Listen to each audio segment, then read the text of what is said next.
뉴욕 증시는 금리 결정을 앞두고 관망세가 이어진 데다 주요 업체에 대한 투자 의견 하향 조정으로 불안감이 확산되면서 이틀째 하락했습니다. S&P 500이 천선을 하회했고 다우는 1% 밀렸습니다. 국제유가는 미국의 지난주 원유 재고량이 증가할 것이란 전망과 함께 뉴욕 증시가 하락세를 보이면서 배럴당 70달러 밑으로 떨어졌습니다. 북한에 억류된 현대아산 직원 유모 씨 석방 문제 등을 논의하기 위해 평양을 방문 중인 현정은 현대그룹 회장의 현지 체류 일정이 하루 연장됐습니다. 이유는 김정일 국방위원장과의 면담이 성사되지 않았기 때문일 것으로 관측되고 있습니다. OECD가 발표한 30개 회원국의 이동통신요금 비교 결과 우리나라가 다소 높게 나타나자 방통위는 선불요금제를 활성화시켜 요금 인하를 유도하겠다고 밝혔습니다. 그러나 통신업체들은 객관성이 결여됐다면서 일제히 반발하고 있습니다. 안녕하십니까. 이슈앤 마켓의 최리나입니다. FOMC 결과 발표를 앞두고 불확실성이 커진 상황에서 뉴욕 증시가 이틀째 하락했습니다. 다우가 1% 밀려 9,241, 이 밖에 주요 3대 지수 모두 1%대 내림세를 보인 가운데 나스닥은 1.1% 하락했고요. 스탠다드 푸어스 500 지수는 천선을 하회하는 모습이었는데요. 무엇보다 은행주를 차익 실현하라라는 권고가 잇따르면서 금융주의 악재가 쏠려 있는 모양새였습니다. 이 밖에 주요 기업들의 투자 의견도 줄줄이 하향 조정되는데요. 보다 자세한 글로벌 증시는 전문가와 함께 알아보도록 하겠습니다. 리딩 투자증권에서 우성재 연구원 나오셨습니다. 안녕하세요. 예, 안녕하세요. 네, 뉴욕 증시가 이틀째 하락했는데 좀 자세하게 전해주시죠. 예, 이제 다우지수 하락으로 장 마감했었습니다. 지금 현재 1.03% 하락한 9,240포인트대로 장 마감하면서 시중에서의 저점으로 장 마감하는 모습을 보여주었습니다. 나스닥 지수 또한 1.13% 하락한 1,969포인트대로 2,000포인트가 무너지는 모습을 보이면서 시장에서의 차익 매물들이 꾸준히 출현하는 모습으로 장 마감했었는데요. 결국은 지금 은행주들이 강세를 보이면서 지수의 상승을 견인했었는데 은행주들의 시장의 차익 매물 욕구가 커지는 모습을 보이면서 은행주의 주도로 지수는 하락하는 모습을 보여주었습니다. 다우지수의 일봉 차트를 한번 보시겠습니다. 네. 예, 다우지수 결국은 저점으로 장 마감하는 모습을 보이면서 시장의 우려감을 더욱 키우는 모습을 보여주었습니다. 하지만 지금 시장에서는 9,100선까지 내외 부근에서만 지지를 해준다고 했을 경우에는 강한 상승세 흐름에는 큰 추가 상승세 흐름에는 문제는 되지 않을 것으로 보여지고 있습니다.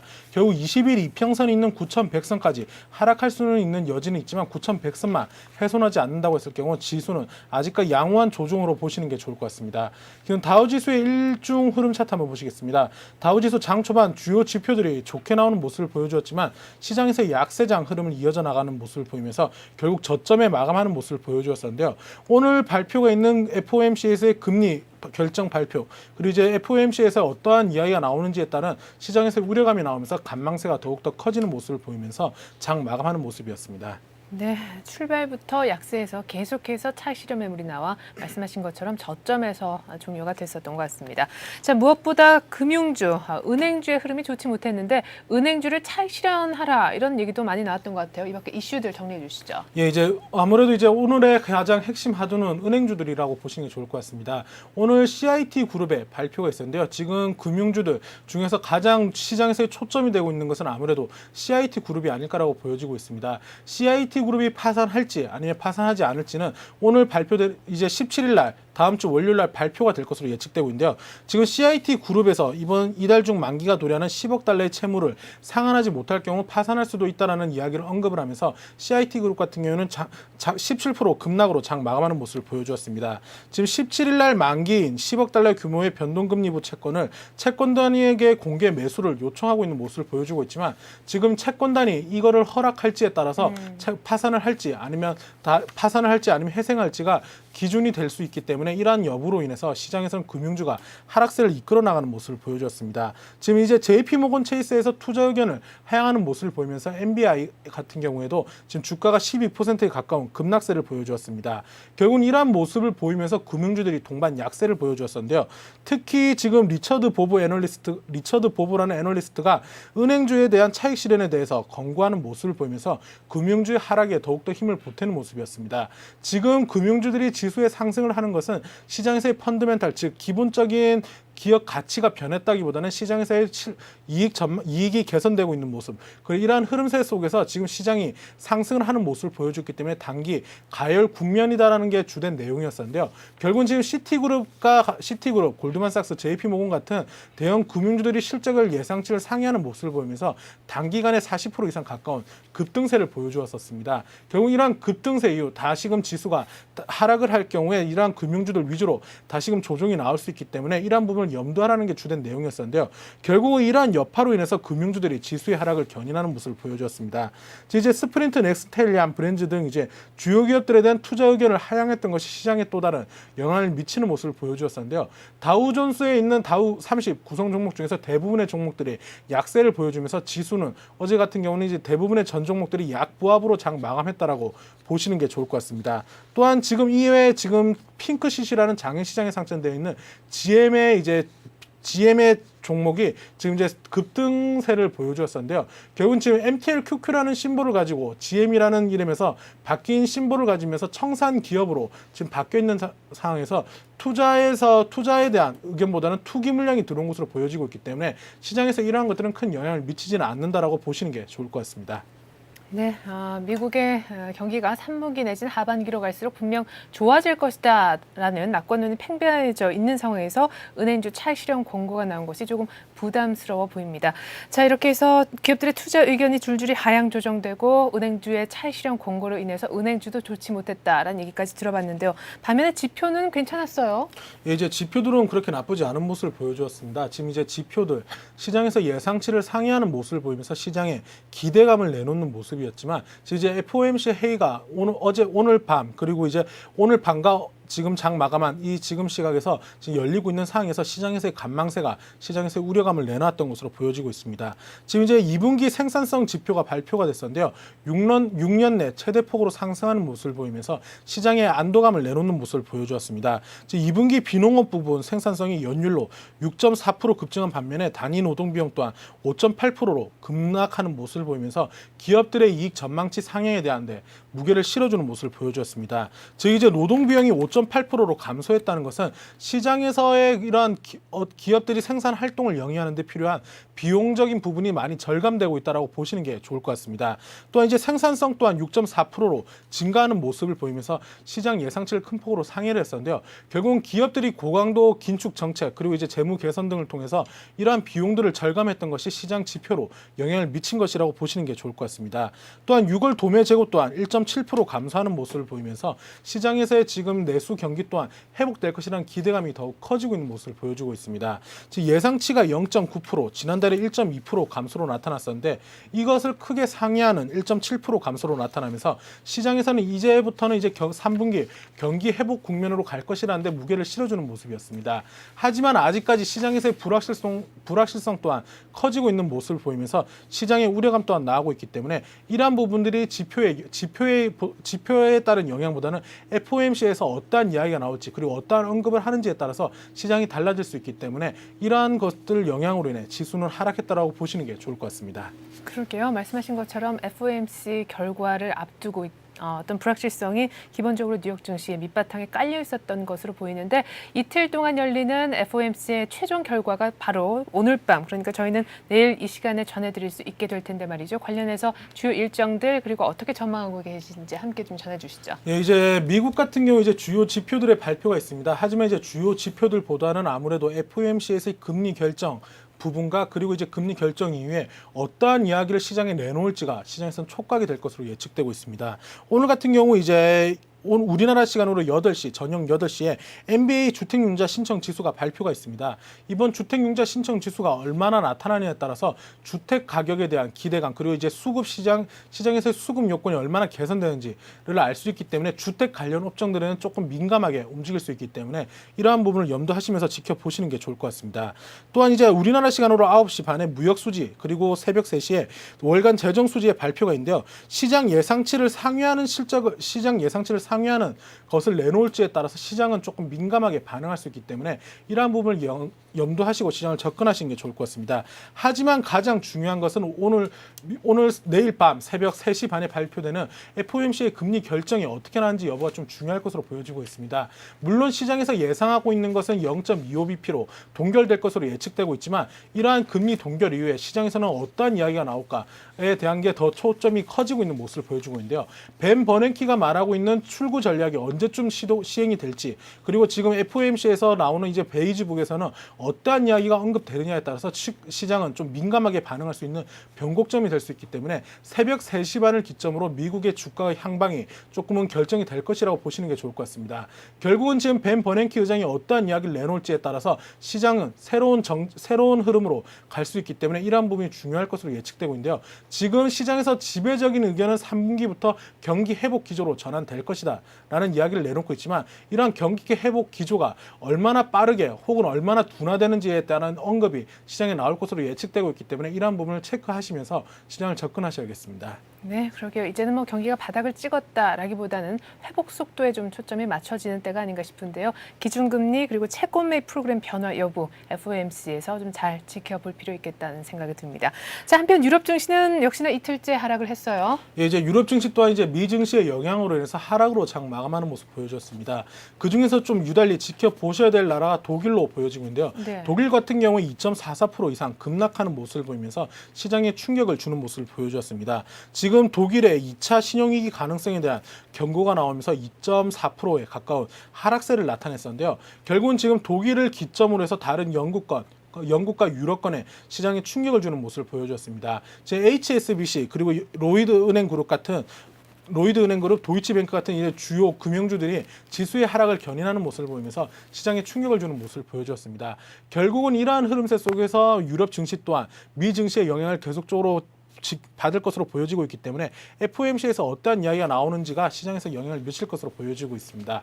결국 이러한 흐름세 속에서 유럽 증시 또한 미 증시와 같이 연동돼서 지켜보시는 게 좋을 것 같습니다. 네, 역시 유럽도 FOMC의 결과에 좀 영향을 받을 것 같은데요. 가격 부담 속에 은행주가 약세를 보였던 것 같습니다. 끝으로 국제유가 움직임도 챙겨주시죠. 예, 유가도 이제 미 증시의 하락으로 인해서 하락으로 장 마감했었습니다. 지금 유가는 68.71달러에 장 마감하는 모습을 보여주었었는데요. 예. 1.6% 하락하는 모습을 보여주었습니다. 결국은 지금 오늘 밤에 있는 미 주간 원유 재고가에 대한 재고가 발표가 있기 때문에 이 재고가 어느 정도 될지에 따른 시장에서의 관망세가 지수의 이런 유가의 하락을 부추겼다고 보시는 게 좋을 것 같습니다. 결국은 지금 유가 또한 70불 내외 부근에서의 계속적인 혼조세를 나타낼 것으로 예측되고 있는 가운데 재고 부분이 크게 문제가 되지 않는다고 했을 경우 다시금 70불 내외 부근으로 올라올 수 있기 때문에 시장에서 이런 부분을 염두하시면서 접근하시는 게 좋을 것 같습니다. 예, 잘 알겠습니다. 이렇게 해서 오늘 글로벌 증시는요. 리딩투자증권 우성대 연구원과 함께 자세히 알아봤습니다. 말씀 고맙습니다. 네, 고맙습니다.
(8월 10일) 수요일 뉴스 따라잡기 시간입니다. 오늘은 서울경제신문 민병건 기자와 함께하겠습니다. 안녕하세요. 네, 안녕하십니까. 네, 어제 한은의 금통위가 열렸죠. 최근에 경기 회복세와 맞물려서 이제 금융당국이 어떤 통화 정책을 갖고 갈지가 참 관심사였는데 어떤 내용들이 발표가 됐는지 간단하게 정리부터 해주시죠. 네, 금융통화위원회는 일단 기준금리를 동결하기로 결정했습니다. 즉 기준금리를 현재 2.0% 선에서 6개월째 묶어놓기로 한 것인데요. 하지만 3, 4분기 이후에 대해선 금리 인상 가능성에 한층 무게가 실리고 있습니다. 실제로 이성태 한국은행 총재는 어제 금융통화위원회를 마친 직후에 기자간담회를 열었고요. 이 자리에서 국내 경기의 개선 움직임이 지속되고 있다고 밝혔습니다. 아울러서 경제 흐름상 기준금리 인상 쪽으로 흐름이 잡힌 것은 사실이라고 지적했는데요. 이 총재는 또 출구 전략 방법은 당연히 논의해야 한다면서 3, 4분기의 경제 상황을 면밀히 관찰하겠다고 밝혔습니다. 이에 따라서 3분기 실적이 나오는 오는 10월 이후부터 금융당국의 긴축 통화 정책으로 방향을 선회할 수 있다는 분석도 나오고 있습니다. 네, 금융당국이 금리 인상 가능성을 제기했다라는 건 그만큼 우리 경제의 회복 징후도 뚜렷하게 나타나고 있다라는 얘기가 될 텐데 지금 하는 우리 경기 판단은 어떻게 하고 있는 건가요? 네, 한국은행은 지난 2분기부터 우리 경제 지표가 예상보다 매우 좋다고 분석하고 있습니다. 당초 올 2분기 국내 총생산, 즉 GDP 성장률은 2.3%로 추정됐었는데요. 이 성장률이 기존 추정치보다 더 높아질 가능성이 있다는 게 한은 측의 설명입니다.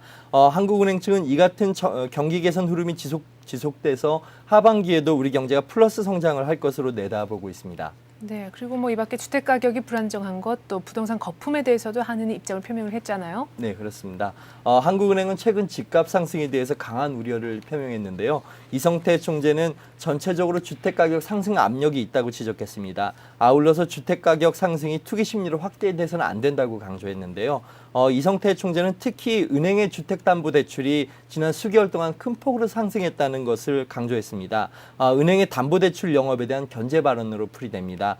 마침 한국은행은 금융감독원과 함께 지난 10일부터 주요 은행에 대해서 주택담보대출에 대한 공동검사를 시작했습니다.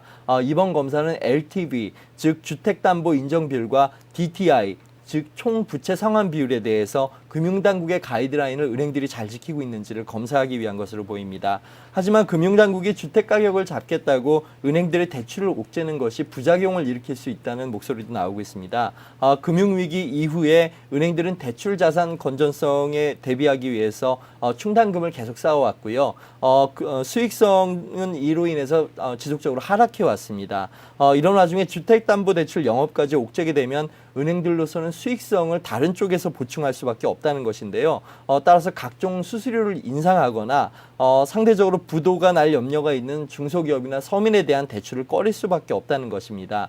또한 최근에 집값 상승이 어떤 원인에 의해서 일어난 것인지도 좀 확인할 필요가 있는데요. 과연 이것이 유동성에 의한 것인지 아니면 아파트 분양 중도금이나 잔금을 치르기 위해서 혹은 가을 이사철 및 결혼철을 앞두고 실수요자들이 주택 구입에 나서기 때문인 것인지를 좀 더 분명하게 파악할 필요가 있습니다. 네. 마침 윤중현 기획재정부 장관도 지난 10일 주택담보대출에 대해서 추가적인 규제는 검토하고 있지 않다고 밝혔는데요. 금융당국이 우리나라의 경제수장인 기획재정부 장관과 엇박자를 내지 않도록 서로 간의 코드를 좀 맞춰야 될 필요가 있을 것으로 보입니다.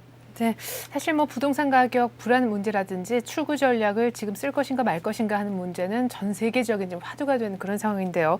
이 모든 게 금융 위기 거치면서 실물 경제가 침체되는 것을 막기 위해서 각국 정부가 재정을 푼 그런 때문에 시중 부동산 규모가 팽창하고 있기 때문이다라고 보여집니다. 그런데 이런 상황에서 미국도 이제 유동성을 조금 걷어들일 움직임을 보이고 있잖아요. 네, 그렇습니다. 아직은 본격적이라고 보기는 어렵습니다만 네. 다소 그런 징후들이 나타나고 있습니다. 미국의 연방준비제도 이사회는 올해 들어서 현재까지 총 2,500억 달러어치의 국채를 사들였는데요. 이를 포함해서 9월 말까지 총 3,000억 달러 규모의 국채를 매입하게 됩니다. 헌데 연방준비제도 이사회는 이 국채 매입을 예정대로 9월 말까지만 하고 그 이후에는 추가적으로 연장하지 않겠다고 그렇게 밝힐 것으로 전망되고 있습니다. 금융위기 이후에 국가 재정을 풀어서 시중에 유동성을 공급해온 양적 완화 정책을 사실상 종료할 가능성이 높다는 게 시장의 분석입니다. 이것은 자금 시장의 신용 경색 우려가 한층 꺾인 데 따른 것으로 보이는데요. 다만 기준금리는 한동안 현재의 제로금리 수준으로 유지할 것으로 보입니다. 이것은 기준금리를 동결하면서도 앞으로 경제 상황에 따라서 출구 전략 시행 가능성에 한층 무게를 두고 있는 우리 금융당국의 입장과도 다소 비슷하다고 볼 수 있습니다. 네, 장기 국채 매입 프로그램을 더 이상 연장하지 않는다라는 얘기로 미뤄봤을 때 이제 조금씩 출구 전략을 시행할 듯한 그런 움직임을 미국도 보여주는 것이 아닌가 싶습니다.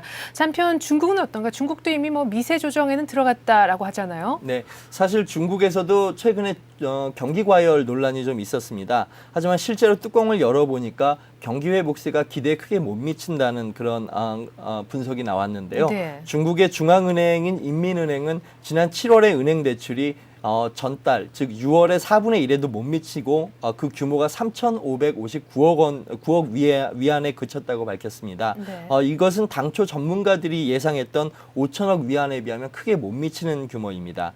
이런 가운데 중국의 고정자산 투자 비율 증가율 역시 발표됐는데요. 올 들어 중국의 고정자산 투자 증가율은 32.9%를 기록해서 지난 6월에 33.6%보다 하락한 것으로 나타났습니다. 중국의 7월 수출 실적도 좀 다소 실망스러운데요. 중국의 지난달 수출 실적은 전년 동기 대비 2.3% 떨어져서 9개월 연속 하락세를 이어갔습니다. 따라서 중국 정부는 당분간 출구 전략을 검토하기보다는 시중에 돈을 푸는 경기 부양책을 계속할 것으로 보입니다. 솔직히 중국의 수출을 주로 하고 있는 우리나라로서는 중국 정부가 경기 부양으로 내수를 살리겠다는 것을 환영하는 것이 바람직해 보입니다. 예, 갖고 이렇게 출구 전략 관련해서 신경을 쓰고 있는 것은요. 말씀드렸다시피 시중에 많이 풀린 지금 유동성이 결국은 인플레로 다시 이어지진 않을까 하는 우려가 깔려있기 때문으로 보이는데 지금 때마침 아시아 지역에 자연재해가 잇따르면서 원자재 가격이 폭등하고 있어요. 네, 그렇습니다. 아시아 지역이 지진, 태풍, 가뭄 등으로 인해서 신음하고 있는데요. 이것이 원자재 시장에도 상당히 불안 요인으로 작용하고 있습니다. 특히 태풍 모락봇이 중국을 강타하자 면화 가격이 치솟고 있는데요. 태풍 피해를 본 중국 남부지방이 세계 최대의 면화 생산지이기 때문입니다. 면화 가격은 지난 10일 현재 뉴욕 국제선물거래소에서 12일 인도분 가격이 2.1% 올랐는데요. 이에 따라서 1파운드당 63.75센트의 거래대를 마쳤습니다. 11일 시간의 거래에서는 이보다 0.25%가 더 오른 것으로 나타났는데요. 파운드당 63.91센트의 가격을 기록한 것입니다. 인도에서는 최악의 가뭄이 닥쳤는데요. 이로 인해서 설탕 가격이 28년 만에 최고치로 올랐습니다. 사탕수수 작황이 가뭄으로 타격을 입었기 때문인데요. 올해 설탕 생산 공급 부족량이 500만 톤에 이를 것이라는 분석도 나오고 있습니다. 이에 따라서 10월 인도분 원당의 가격은 지난 10일 뉴욕 국제선물거래소에서 6.85% 오른 22.22센트에 거래된 것으로 나타났습니다. 네, 때문에 지금 제당업계도 설탕값을 언제쯤 인상할 것인가 그 시기를 놓고 지금 저울질을 하고 있다라고 합니다.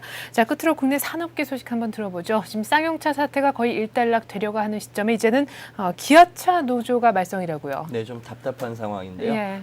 기아자동차 노조가 최근에 여름 휴가를 다녀왔는데 휴가가 끝나자마자 다시 파업에 돌입했습니다.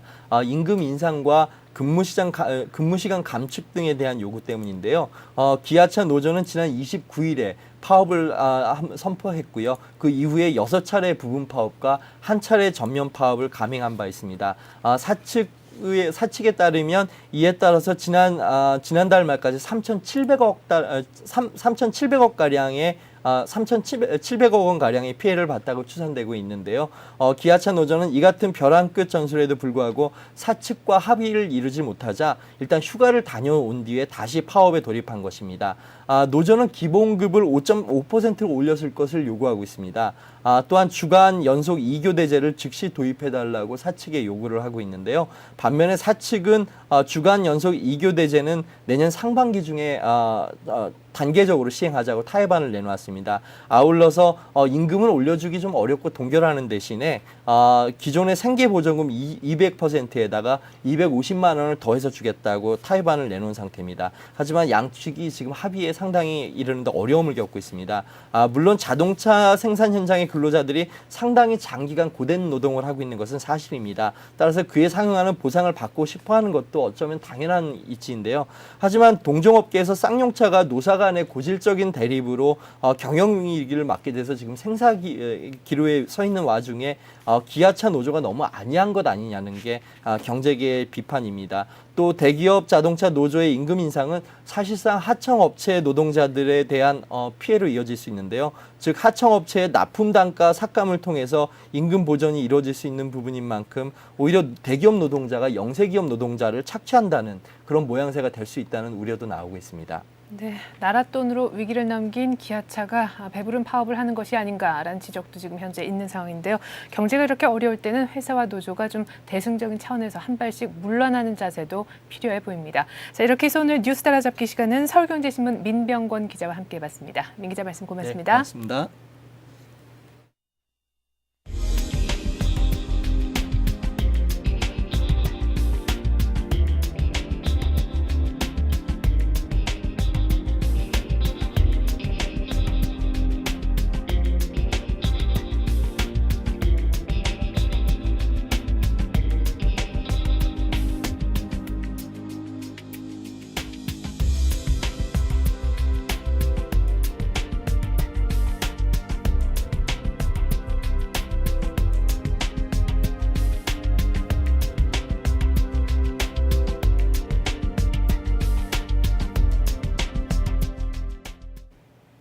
네, 간밤에 뉴욕 증시가 은행주의 차익 권고에 매물이 흘러나오면서 이틀째 하락했습니다. 다우가 1% 밀려 9,241을 기록했고 스탠더드앤푸어스 500 지수 역시 1,000선을 하회하는 모습이었는데요. 이 밖에도 주요 기업들의 투자 의견이 줄줄이 하향 조정된 것도 투자 심리를 냉각시키는 요인이었습니다. FOMC 최종 결과 발표를 앞두고 불확실성에 휩싸여 관망세가 짙었던 뉴욕 증시 결국은 하락세로 마감을 했는데요. 우리 증시는 또 오늘 어떤 흐름을 보여줄까요? 1시간 뒤에 출발 센 증시로 다시 인사드리겠습니다. 고맙습니다.